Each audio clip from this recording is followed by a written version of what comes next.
Professor Andrew Gelman is the Higgins Professor of Statistics and Political Science at Columbia University, where he also runs, I think, the Applied Statistics Center.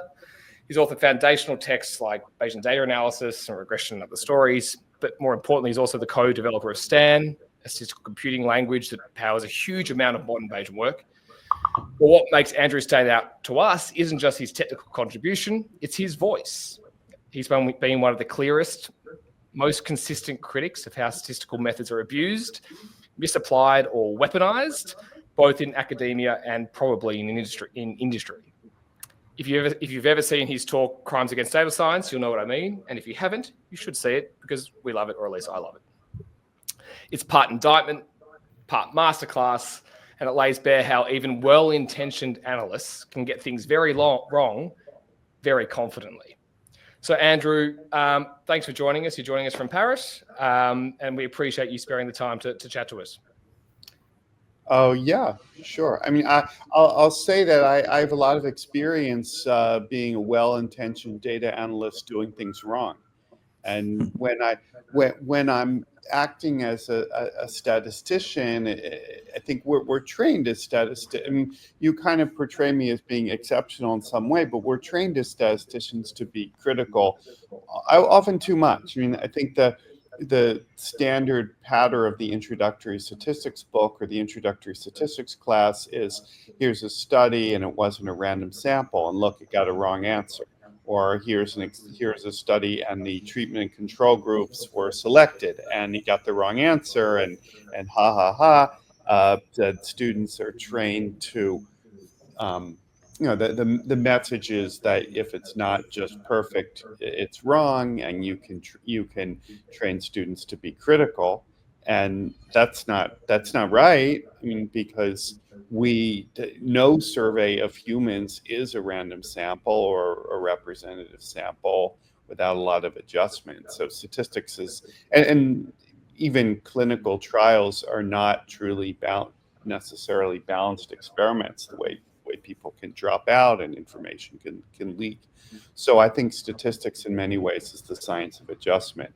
That said, when I act as a political scientist doing applied work, I really don't want to think about the statistics. I want to do the minimum amount. I just want to kind of get to the answer. And I have made mistakes. And I feel that I'm well-intentioned. So given my vast experience making mistakes, it's easy for me to see that with others too.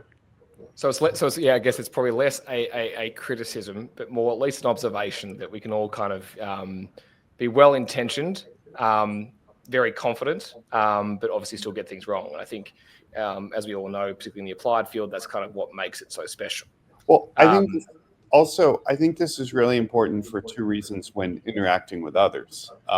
What I say, honesty and transparency is not enough.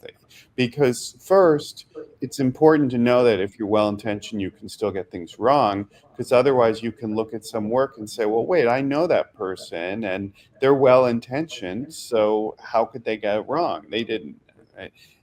The flip side is that it's very frustrating if you criticize someone's work and their defense is, you're accusing me of cheating, you're saying I'm not well-intentioned. It's a kind of personalizing the dispute, which isn't good. So I do try to emphasize that. Obviously, there are people who are unethical also, and that's part of the story too. I do think there's a bit like, it can be unethical to do the wrong thing and then to avoid any confrontation with the problem.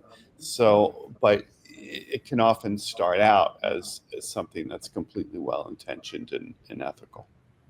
So kind of looking at it from both sides then, and just to kind of at least ease into some of these conversations, is that you've clearly spent a lot of your time moving between academia and applied work, right? In whatever it is, from deep theory to ultimately consulting and tooling. What do you see as the core differences in how these two worlds approach data and uncertainty? And do you think one of these has a more meaningful thing to learn from the other, especially as we kind of start to consider what this looks like moving forward, or what this whole space looks like moving forward? I'm really keen to kind of understand how you see those two worlds kind of colliding. academia doesn't usually have deadlines in the same way. So I think sometimes when I've worked with non-academic projects, I envy them because they really at some point can throw resources at a problem. But then I think they envy me because I can have the time to work things out. So there is a bit of asymmetry. And I mean, you see that sometimes, like you think of the resources that companies like Google have to do data analysis or whatever, but they still rely on a lot of open source software and academic research, even though in theory they could like hire enough people to do everything that would needed to be done. It doesn't seem to work that way.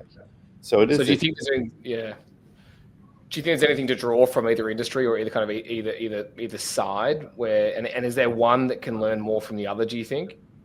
Well, I think we can learn from each other. And in industry, people make a lot of use of academic work, and they also do a lot of reinvention of existing things. But that's true in academia also. So I'm not sure.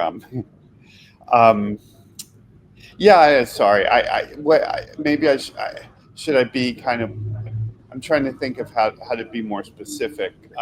And one industry I've worked in is pharmacology.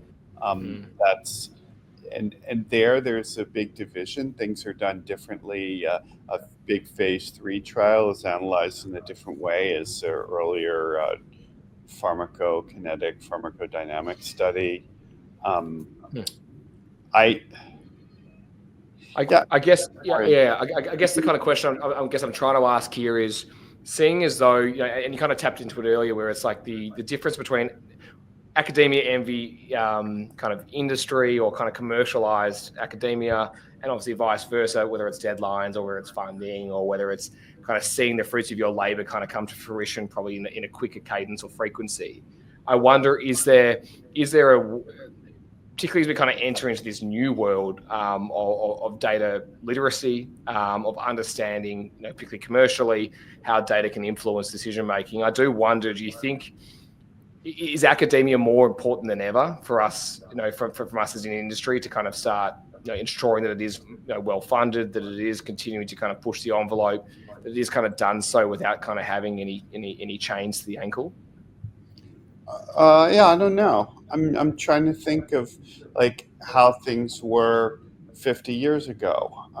That then in industry, people, I guess there would be more reliance on textbooks.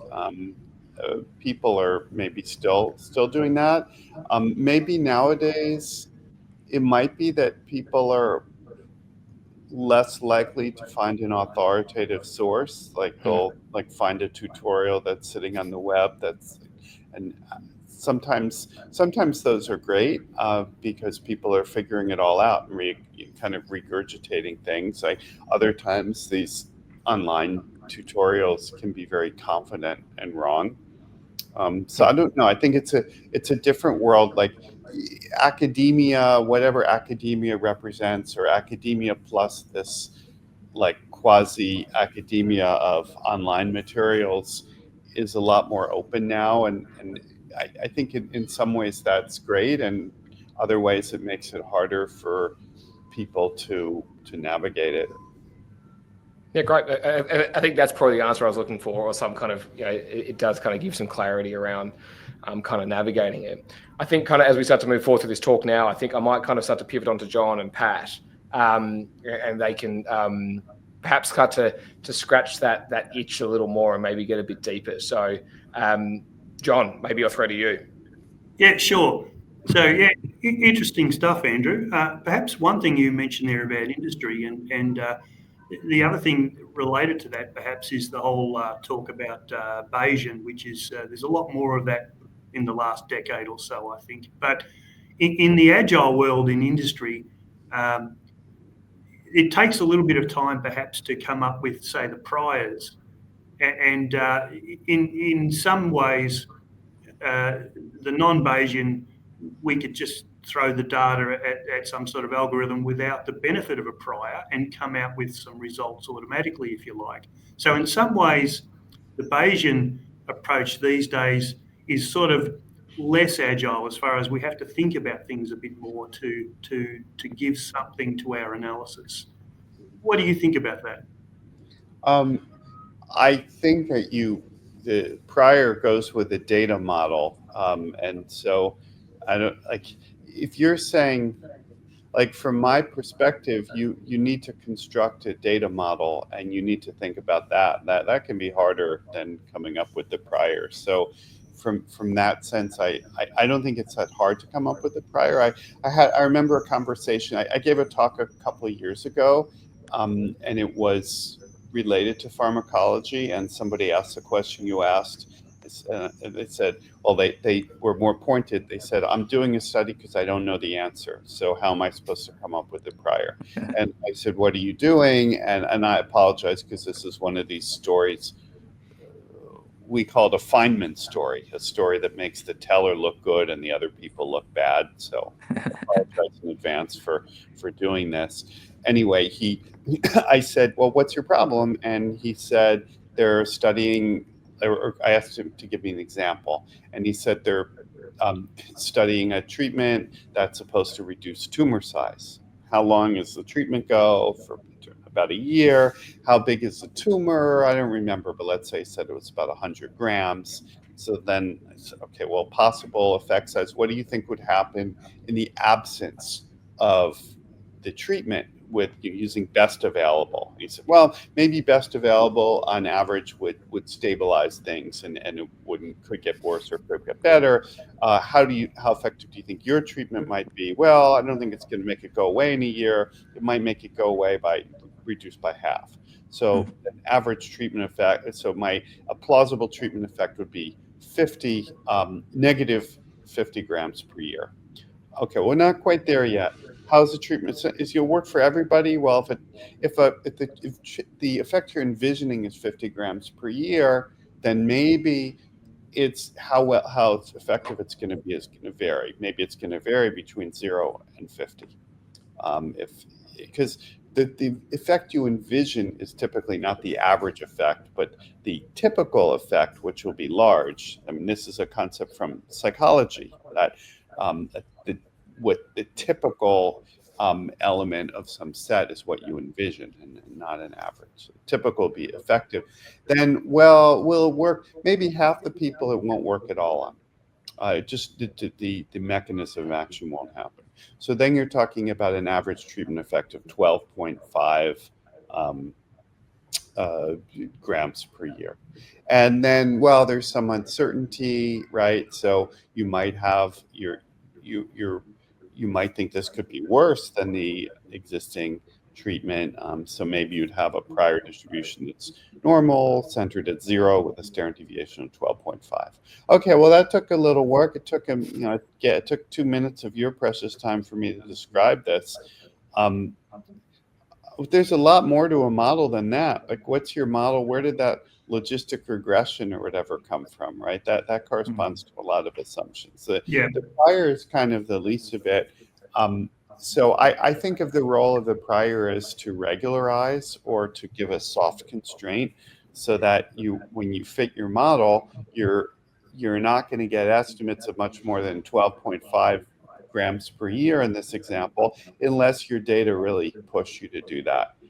So it's going to actually facilitate a more hands-off future analysis. By putting in this prior, I don't have to be so paranoid about my statistical estimate being so noisy and so forth. So that's my take. Now, the flip side of that is, you could do everything by default, including having default priors too. And we do have code that does. You can have default priors that are based on the scale of the data, and there are ways of doing that too. So that's kind of just as possible. But really, I think of it as reducing my exposure to something stupid as a kind of constraint. So I think I think the prior complements the automatic inference approach. Yeah, but there's also the sell aspect, isn't there? Like, how do you approach the customer, for instance, to say, well, I'm accepting this prior and I'm forcing the data. Well, I gave the story. How do you explain the customer your data model that I fit logistic regression or linear regression or this particular neural net with like whatever? Like, I mean, that where did that come from? So I Yes. think that yeah, the issue in some sense is what is not even so much your model but your output. So otherwise you're having to sell people a series of dramatic estimates. And of course, if you have really great data and a really good data model, then maybe your inference won't be so sensitive to the prior. But we're talking about problems where your data are sparse or locally sparse. And in those cases, if you're not doing any regularization, then you're going to be regularly giving people estimates that are ridiculous. Oh, yeah, look, you do this and it'll increase your click-through rate by 15%. That's great. Well, what do you tell people after it doesn't happen? Oh, well, that's just what I said. Yeah. So, in fact, there's something in our research we've been thinking about lately, which is that as practitioners, we've trained ourselves to not take statistical inferences too seriously. We've trained ourselves to accept that these 95% intervals often contain, are full of unreasonable values. We've trained ourselves to demand a high level of certainty and then still not believe it. So what happens when you actually do some regularization and use priors? In that case, you shouldn't be demanding such a high level of certainty. I should not be saying that I demand that my Bayesian posterior 95% posterior interval excludes zero, because that would imply that I really think that there's 40 to 1 odds that I have the sign correct. I mean, all sorts of things can happen. So we do this thing where we use these noisy methods and then demand these artificial and unrealistic levels of uncertainty, which then we don't believe. It's a guide rather than a truth.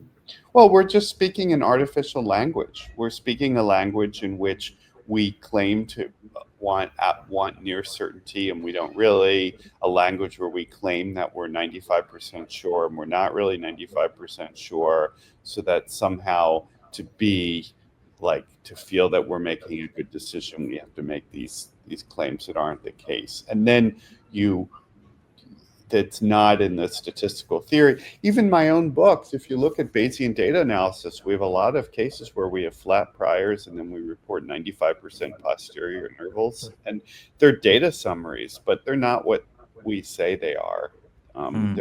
They're really relics of old ways of thinking. I suppose with something like logistic regression, if you're trying to set priors on behalf of another person, with something like logistic regression, with the functional form decision, you can kind of appeal to best practice in the sense of everyone's doing it this way. With setting a prior, one thing that bugs me is like, well, I can kind of put my thumb on the scale to make the results turn out a certain way. And if they turn out in a way that my client doesn't want them to, then suddenly there's a bit of an argument around, well, you should have picked a different prior. So what do you think of that? I think that's true of your data model, true, and I think that our reasoning should be transparent. So, for example, there was a study claiming that it was a study of early child. I've written about this a lot. It was a study of early childhood intervention. They did this experiment on 120-ish 4-year-olds in Jamaica. I guess it was about 30 years ago or 40 years ago they did this. They followed up the kids. So it was an intervention done with the parents, the mothers of these 4-year-olds. Then they followed up the kids 25 years later and looked at their adult earnings, and they estimated that this early childhood intervention increased adult earnings by 42%. Well, that's kind of a lot. I think the estimate was something like 42% plus or minus 20%, so it was statistically significant.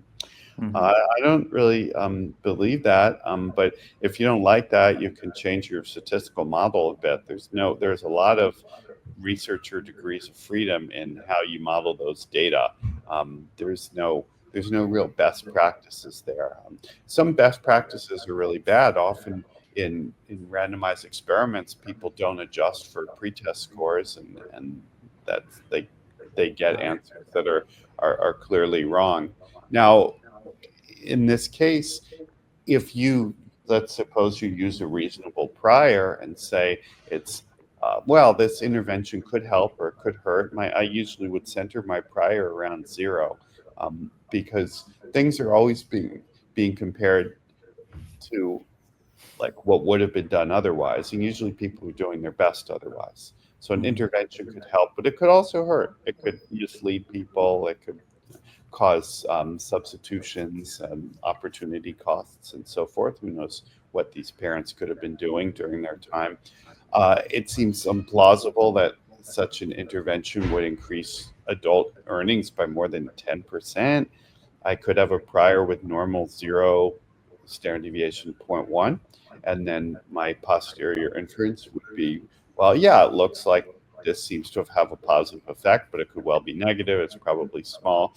Now, if you don't like that, you want to say, well, I like the original estimate. My feeling is you have to justify it. You have to say, well, why do you think it's okay to use a prior that the effect could be anywhere from minus infinity to infinity? Or it's not just that you think 40% is plausible. It's that you actually think that an effect size of 80% is plausible. So I want people to have to defend that prior. If they want to do it, fine.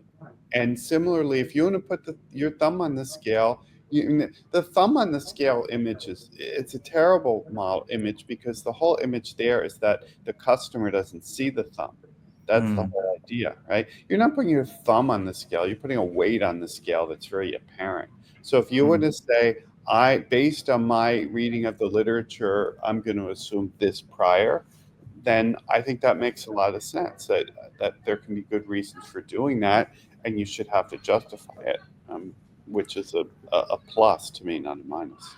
So on that kind of pulling that thread a tiny bit more, I think it's the Asimov quote that was, I can explain it to you, but I can't understand it for you, right? And I think naturally the big discrepancy between academia and kind of in industry, or kind of how we're presenting it again around kind of the commercial element of it, i.e. kind of building models and twins for organizations to allow them to kind of cut it open and test things before they happen to a degree.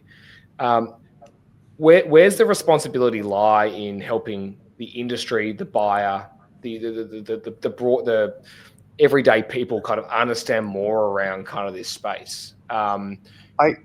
Whose responsibility is that? I think we have to take responsibility for our actions, and I think all too often people will give a result that doesn't make sense, and then their defense is this is what everybody does. And I often say, well, it's not what everybody does. Different people do different things. And it's often the worst of both worlds. So I'll take another example. This is from researchers who I've corresponded with, who seem very, very well-intentioned and reasonable in many ways, but they did an analysis that I think was wrong. It was an analysis of elections for governors in U.S. states. They had a big database of governors, and they looked at and it was all the elections up to a certain point in time, which was many years ago. So you could follow the lifespan of the people who won or lost the election. And they compared winners and losers of close elections. So they took elections that were decided within 10% of the vote, and they found that the winners lived 5 to 10 years longer on average than the losers. And they only looked at the close elections because you can imagine that whoever's running when it's not close, there could be systematic differences between the winners and the losers. But if it's close to, then it's the who wins and loses is more of a random event. So it's a kind of natural experiment. And then this is called a regression discontinuity. And then they also adjusted for the victory margin, so that if there were any differences between people who won and lost close elections, that would be adjusted for too. So they did that. There's a bunch of things. First, I don't believe this. Quitting smoking might increase your lifespan by 8 years if you were a heavy smoker and you quit early enough. It's hard to believe that winning an election could be as effective as quitting smoking. Well, what the data say? Well, you look, there's another piece of information in the data, which is the candidate's age at the time of the election. That if you put that in as a predictor of remaining length of life, it has a coefficient of about minus 0.99. It increases your R squared by a huge amount. Now, there's still a positive difference. It's no longer statistically significant at the conventional level. The estimate is much smaller. Ultimately, you have to say, well, this is a pattern in the data. Which is consistent with nothing going on. It's consistent with just a random pattern that you might see. Depending on your prior, if you have a prior that people who win could all easily imagine that winning the election could reduce your lifespan, and you might have a prior centered at 0, and if you thought there might be an effect as high as a half of a year, higher or lower, whatever, you can get a posterior. My point is that I don't think, especially in a kind of business world, much is gained from saying, here's my estimate, look what I did, it's statistically significant, I did a robustness study, and this is it. For a few reasons. And one is that it's unreasonable to not adjust for age. The second reason is there are a lot of ways of doing this. Although these things are presented as the default, and it may have been the first analysis that these people did. I had a discussion with them. I'm not claiming that they personally did 20 analyses until they found something statistically significant. I am saying that there are a lot of ways that you can analyze data like this that would be considered conventional. There are a lot of choices that can be made. I don't think I think in academia you can get a win that way. So in academia you could say, well, I got a statistically significant result and it's interesting and I can publish the paper and who knows.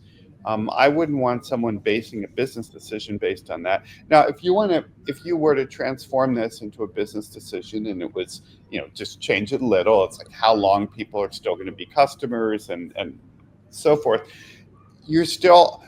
It doesn't mean you shouldn't make the decision. You're still getting a positive result. So that's the flip side, is that you shouldn't demand this level of near certainty. But yeah, I think it's naive to think the idea that a conventional approach is understandable and now you're introducing this thing that's less understandable. To me, it's the other way around. To me, the prior should be clear. It should be easy to talk about how effective something should be. And whereas the data model often has a million moving parts and a lot of mysticism around this idea of techniques like regression discontinuity or logistic regression or deep learning or whatever. These words create a kind of spurious validity to the analysis. Is there anything that, other than sort of go line by line through the maths, is there anything that businesses can do to create more transparency and trust in their analytics? Any sort of green flags that are like, hey, you did this well in terms of your data model? I recommend generative simulation. So you have a model, so you can, for example, if I'm doing a bunch of you're doing a bunch of A/B tests and you have a prior and you have a data model, you can say, and you have a distribution of sample sizes of your experiments, and you can simulate. You could say, if the distribution of true effect sizes looks like this, and we run a bunch of A/B tests, here's a histogram of what the results might look like, or here's a time series plot. I'm not a big fan of histograms either. I don't think they're very intuitive.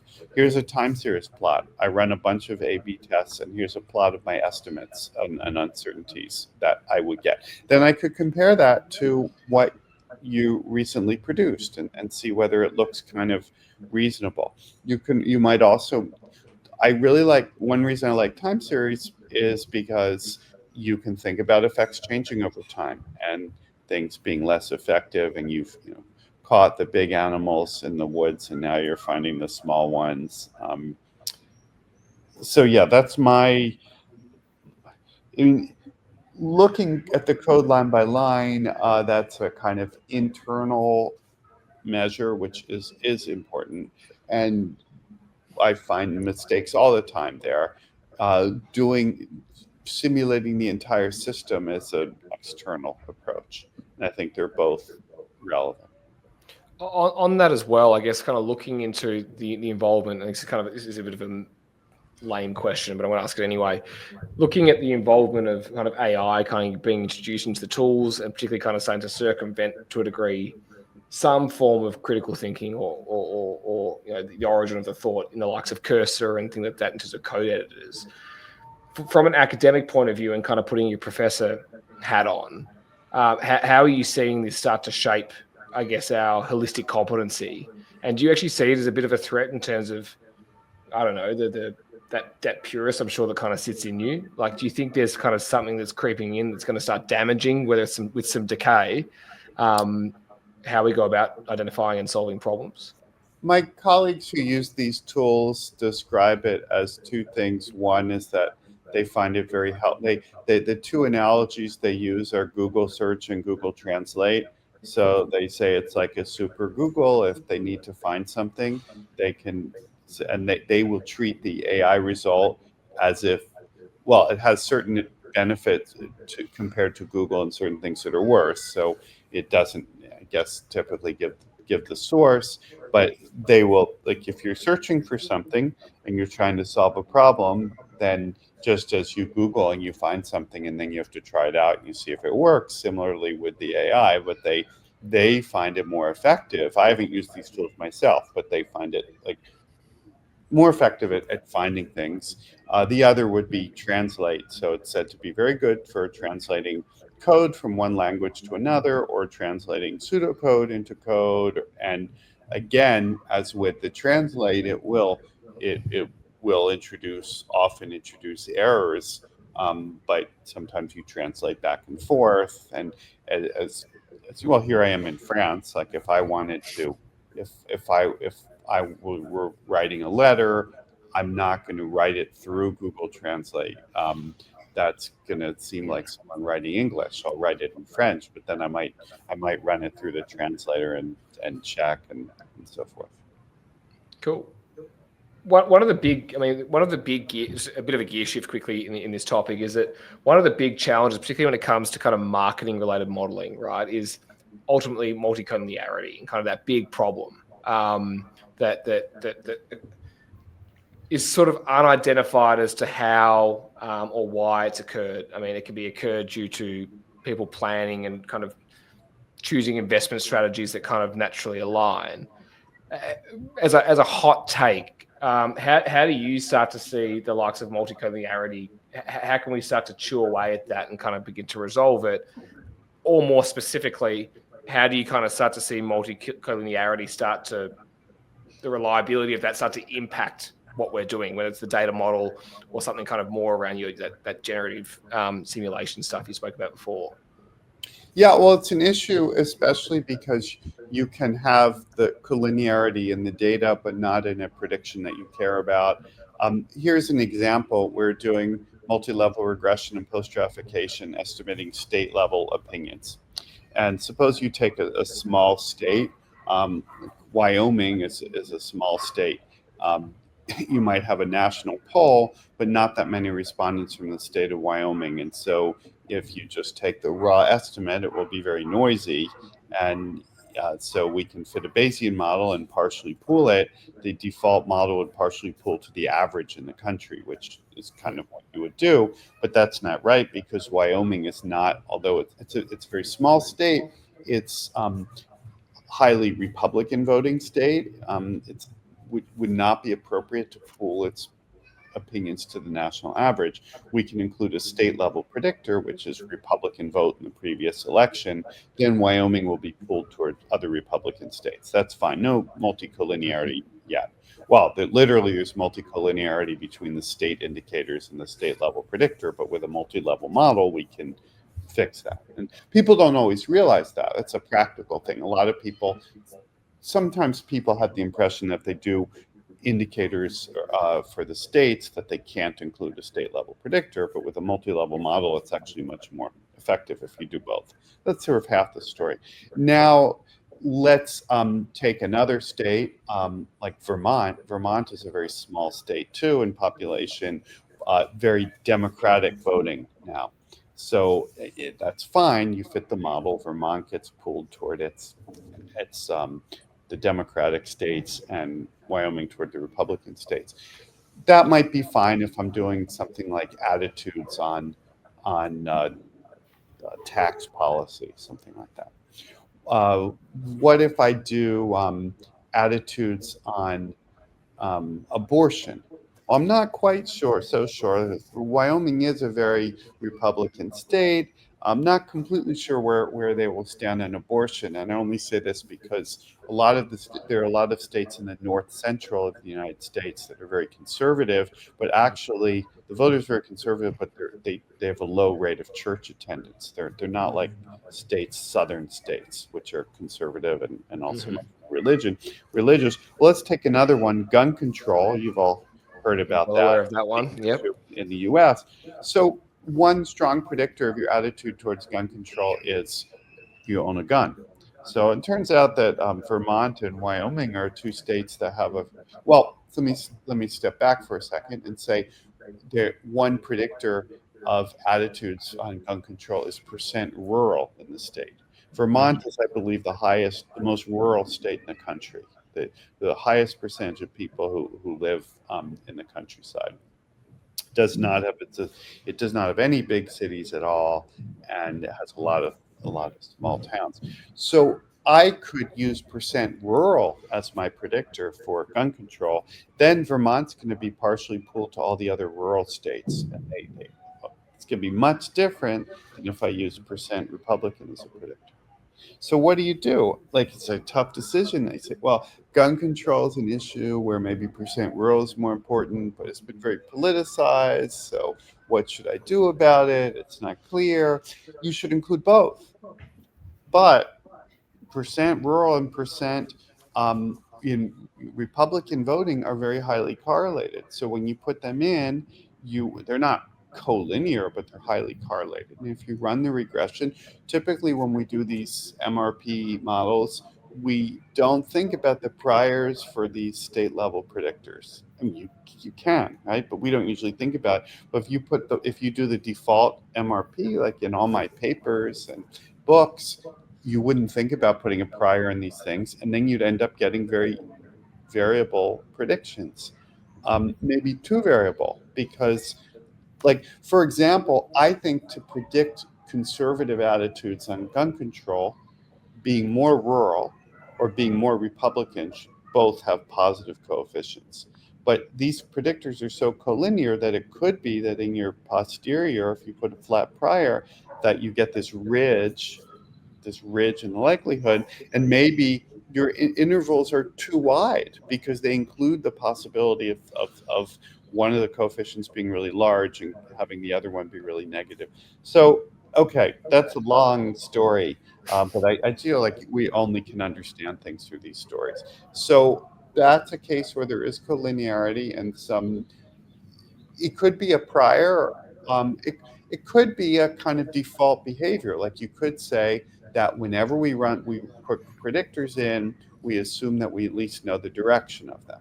Now that might sound silly because sometimes you don't know the direction, but I would bet that if I took all the analyses that you ever did in your life, where you're like adjusting for things, and people use the word controlling, although that's misleading. You're not controlling it. When you're adjusting for things with regression, almost if you every time you do that, constrain the sign of the predictor to be what seems to be reasonable, you will, not for your main treatment effect, but all the things you're adjusting for.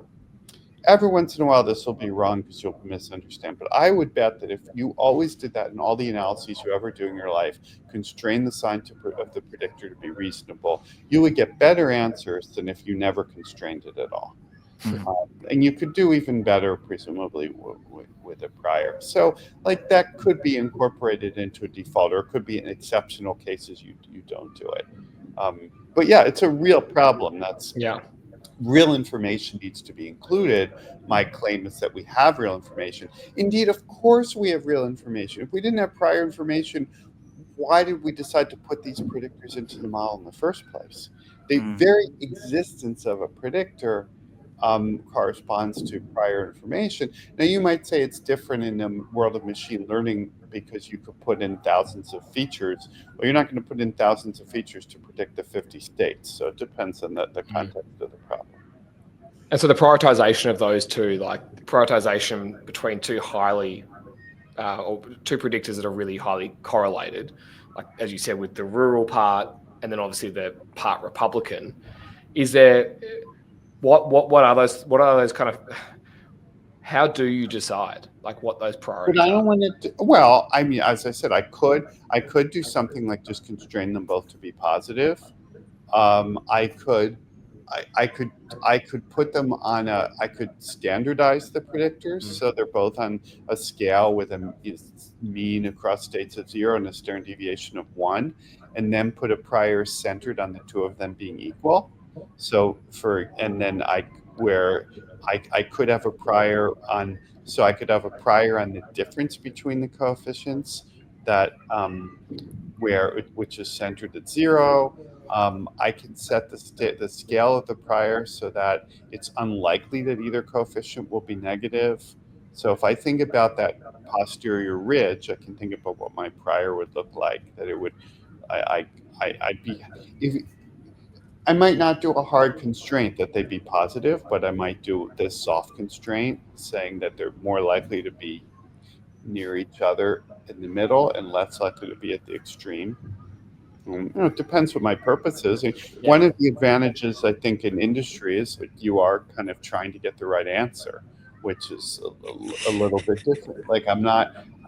It's you do what it takes, right? Sure. Yeah. All right. Pat, you got anything, or John? Sorry. Go on.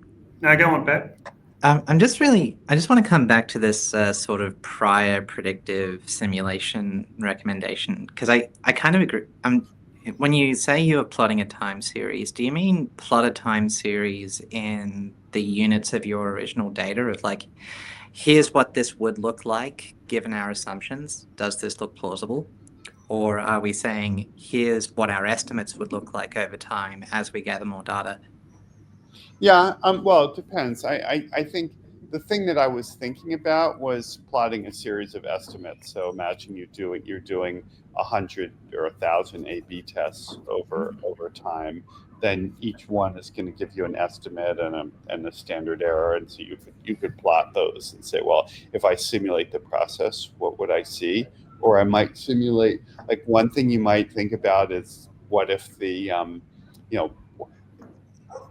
how long do your effects persist? So you might plot an estimate of how effective things will be in future months or future years. And there's an entire process. So at the simplest level, you're just simulating a bunch of experimental results and seeing, does this look like it makes sense? Does this look like a plausible series of estimates?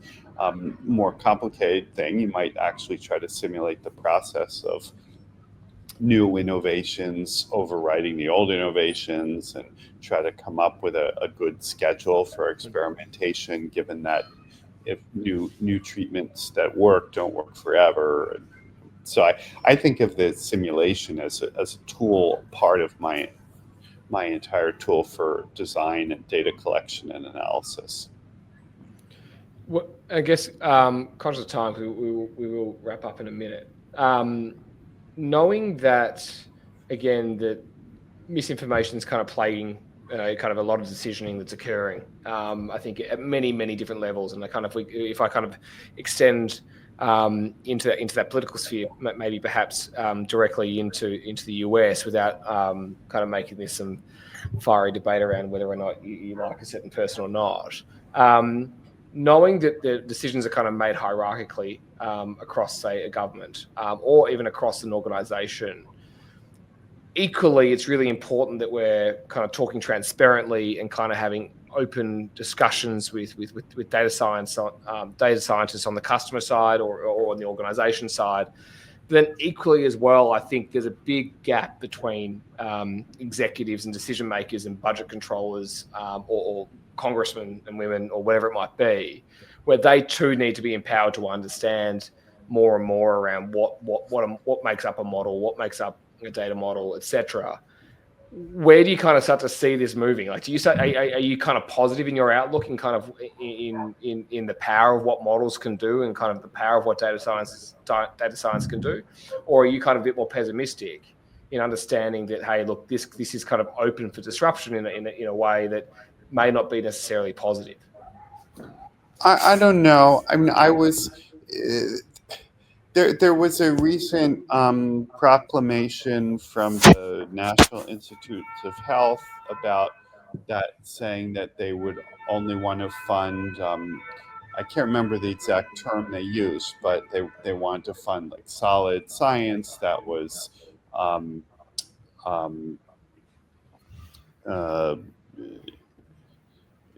yes, I can't remember the terms that they use, but the things that you'd usually think is a good thing, like falsifiable research and so forth. And I had mixed feelings. On one hand, like, I do think that it's important to look at the larger goals and to say that, like, I think looking at methods makes sense. I think it is important to say, if you're going to fund something, it should be falsifiable if it's supposed to be science. They didn't use that term, but I can't remember what term they used. But I agree with a lot of that. Or if you're not going to, it should be for some exceptional reason. And you can say, well, this is not, this is an implementation study, it's different, whatever it is, to explain that. On the other hand, when people use these science reform terms, sometimes they overstate it. And again, I can't remember the detail, but somehow they were like aiming for something which wouldn't really be realistically possible. Like not recognizing that, like, you're never going to have complete rigor. You always have to have assumptions. The other thing that it bothered me was that the National Institutes of Health, as part of the Department of Health and Human Services, and the Department of Health and Human Services has very loudly been relying on discredited science and fake science, like the discredited paper about the vaccines and autism. They released a report with literal fake references in it. So what does that mean when they're saying that you should be doing all these good things, and yet their bosses aren't doing it? Well, maybe it's still good that they're saying it, like, because then people can try to hold their bosses to a higher standard, but no one seems to be doing so.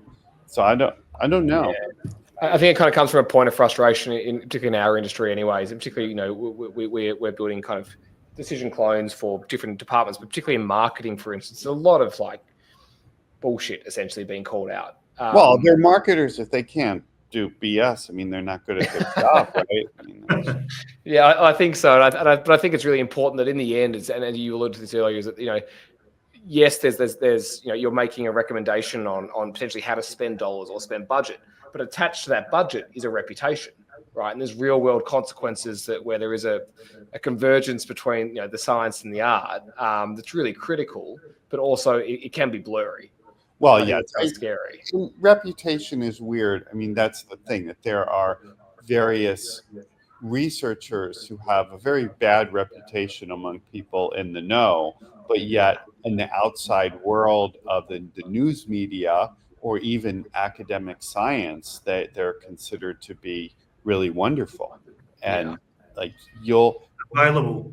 I remember one case where there was someone whose work was called into question, and I talked with a colleague who worked in that area, and I said, well, this person's work is called into question. What do you, like, it looks pretty bad to me. What do you think? And my colleague said, well, I'll just say if anyone's going to cheat, it would be this guy. Oh, But yeah. like, okay, they all knew it, but they weren't, that nobody told the National Public Radio about it. Nobody told the TED Talks people and Freakonomics and blah blah blah about this stuff. So in the media world, and one thing that's been disturbing me lately are these quasi-academic, like, junk launderers. So like Freakonomics, I mean, they've done some wonderful things, but they have a kind of academic connection, and yet they're often pushing stuff that lots of people know is bad. And like, I don't say they know it. If they don't know it's bad, it's because they've savvily avoided knowing that it's bad. They've made the extra effort to maintain a kind of plausible ignorance that allows them to do that. So accountability is, in that way, is difficult, and that's really frustrating. Yeah, it's kind of like incompetence versus corruption. It's like they're both probably equally as bad. It's just kind of there's a fine line between the two. And you can they kind of go together. And then I mean, politics is different, right? So when politicians are promoting junk science, the rationale is that they get votes, and so it's like hard to argue against that. That's similar, I guess. The other thing is, again, like, we're in a funny position statistically because we use these flawed methods and then create the artificial standards. It's like, well, they claim this treatment really works. It's not really statistically significantly better.